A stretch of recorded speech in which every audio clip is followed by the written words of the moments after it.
আসসালামু আলাইকুম। তো এখানে অভিধাতে হচ্ছে উপবৃত্তের যে ফর্মুলা আছে এগুলো ডায়াগ্রাম আঁকে বোঝাচ্ছিল। মজার বিষয় হলো এখানে পরপর 4টা স্লাইড এমনভাবে আছে যে তোমাদেরকে কাস্টমাইজ লেকচারের কনসেপ্টটা বোঝাতে সুবিধা হবে। তো এখানে দেখো, এটা হচ্ছে একটা কনসেপ্ট অফ ম্যাথ। তো এই ম্যাথটা যখন অভিধাতে বোঝাই, এটা হচ্ছে ইন্টিগ্রেশন আর কোনিক্সের পরাবৃত্তের মিক্সড একটা ভার্সন আর কি। তো এই ম্যাথটা যখন অভিধাতে বোঝায় তখন হচ্ছে গিয়ে ভাইয়া বোঝাতে এই ডায়াগ্রামটা আঁকাচ্ছিল। তো আমি নিজে এইচএসসি একাডেমিক অ্যাডমিশন দিয়ে এসেছি, আর তুমি আমার সাথে অ্যাগ্রি করবে যে এই টাইপ সিচুয়েশনে আমাদের ফার্স্ট প্রায়োরিটি থাকে ভাইয়া কি কথা বলছে এই জিনিসটা বোঝা, মানে শোনা, ভালো মতো শোনা আর কি, মানে কনসেপ্টটা ভালো মতো বোঝা। আর সেকেন্ড প্রায়োরিটি হচ্ছে ডায়াগ্রামটা আঁকানো, কারণ যদি কনসেপ্টটা ভালো মতো বুঝতে পারি তাহলে ডায়াগ্রামটা আমরা অটোমেটিক বুঝতে পারবো।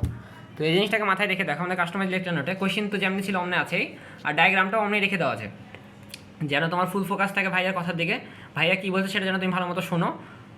আর হচ্ছে ডায়াগ্রামটা আছে, সো তোমার ডায়াগ্রাম আঁকানোর কোনো চিন্তা মাথার ভিতরে থাকবে না। তুমি ভালো মতো ভাইয়ের কথা শুনবা, আর সাথে সাথে তোমার নোটের ভিতরেই এই ডায়াগ্রামটা দেখতে পাবা। তো ভাইয়ের কথা শুনতে শুনতে তুমি রিয়েল টাইম ডায়াগ্রামটাকে ফিলও করতে পারবা। তো হোপসো এখান থেকে তোমার মাথাতে ভালো মতো কনসেপ্টটা ঢুকে যাবে। আচ্ছা, এরপরে দেখো, এরপরে এই কনসেপ্টের হচ্ছে গিয়ে ম্যাথ আছে, বোর্ড 2-3 আসা ম্যাথ। তো এখানে ভাইয়া সলিউশনও করে দিয়েছে, ডায়াগ্রাম আঁকায় দিয়েছে।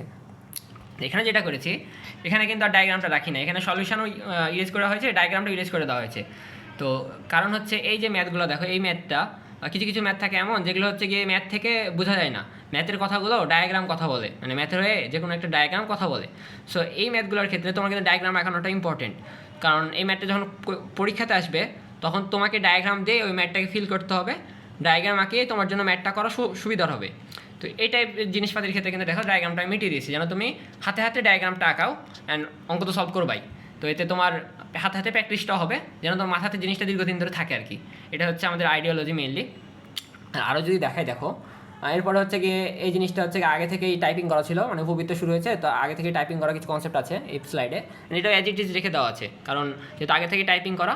তো এই তো বুঝতে পারছো কেন রাখা হয়েছে, এটা এক্সপ্লেন করার কিছু না। এবার এটা দেখো, তো এটা হচ্ছে কি একটা কিচিমিচি অবস্থা, বুঝতে পারছো যে এই উপবৃত্তের ফর্মুলাগুলো বোঝার জন্য এই ডায়াগ্রামটাও ইম্পর্টেন্ট, আবার একটা কিচিমিচি অবস্থা। তো এখানে হচ্ছে আমরা যদি ডায়াগ্রামটা রেখে দিতাম তাহলে একটা কিচিমিচি অবস্থা হইতো, আবার যদি পুরোপুরি মিশিয়ে দিতাম তো তোমাদের জন্য ডায়াগ্রামটা আঁকানো কষ্ট হয়ে যেত।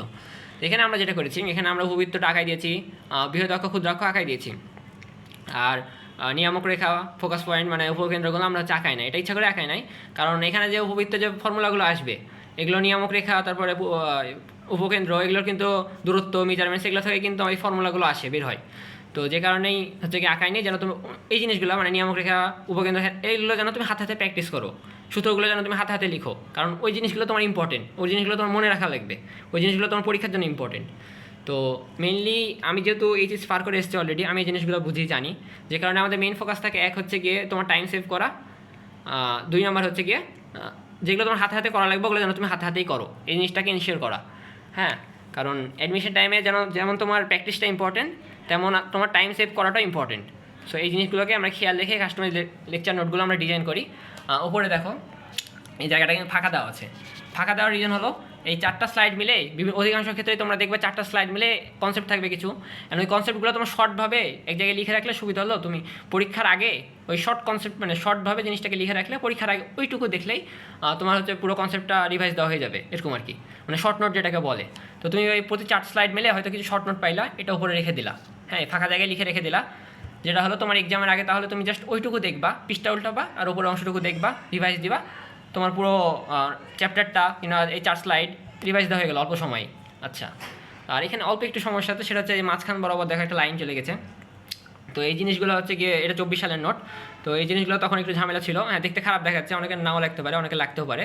তো 25 পেজের নোটের ক্ষেত্রে এই জিনিসগুলো মানে এটা সহ আরও কিছু কিছু জিনিস, এখানে হয়তো আরও কিছু জিনিস আসে না, একটু সমস্যা। সো এই জিনিসগুলো ফিক্স করে দেওয়ার সর্বোচ্চ চেষ্টা করা হয়েছে। তো এই তো হচ্ছে বিষয়।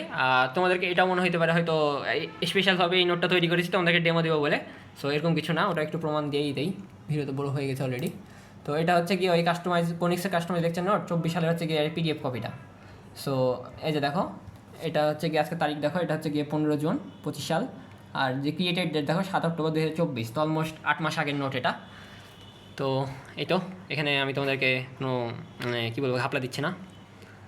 আর তোমরা হচ্ছে প্রিমিয়াম নোটস যে এই জিনিসগুলো তোমরা নিজেরা ইউজ করে দেখতে পারো, ফটোকপি কিংবা প্রিন্ট তোমার যেটা ইচ্ছা করতে পারবা, তারপরে তোমরা নিজেরা ইউজ করে দেখো, হোপসো তোমাদের ভালো লাগবে। তাই তো, আল্লাহ হাফেজ।